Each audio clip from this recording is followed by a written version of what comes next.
behavioural science is very broadly the study of how and why people behave the way they do. So it challenges our kind of traditional assumption that we always behave with a rational self-interest. And instead it highlights many of the social, economic and environmental factors that truly drive our decisions. And they actually make decisions often intuitively, effortlessly and with little conscious control. So in terms of our dietary and nutrition behaviour, this has a couple of implications. The first is that information alone is not enough to change behaviour. So you can tell people what they should be eating, so you should be eating 5 a day, you should be exercising for 30 minutes, but fundamentally simply telling people what they should try and achieve doesn't actually lead to a change. This is because there's many other factors that are maybe pushing our behaviour or pulling it in an opposite direction.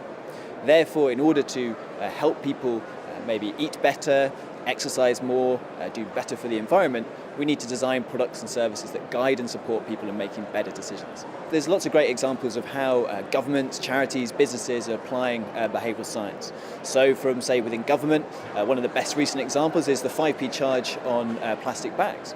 So simply asking people to pay 5p, a tiny amount in relative terms, creates a friction. So it makes you stop and think about whether or not you truly need that plastic bag. And it's led to a dramatic reduction in plastic bag use across the UK. In order to address these complex social issues, you need both a kind of top-down policy, government-led approach to maybe regulation or maybe changing the boundaries in which manufacturers, product developers can actually make and create foods. At the same time, we need much more kind of bottom-up, consumer-led innovation within these places. So, for example, the work of an agency called Shift Design, who are creating healthy fast food. So looking at how you can actually create meal options, create food options for kids after school that are both nutritious and satisfy their hunger. So you're completely right, it's a multi-stakeholder approach. There needs to be better coordination between big businesses, retailers, manufacturers, who are the closest to our behaviours, who are the ones that maybe have the greatest influence about the choices that we make, but also what's the role of just people, anybody who wants to realise their good intentions, who has a bright idea about how they can create something that will maybe help them live a healthier life and live a better life.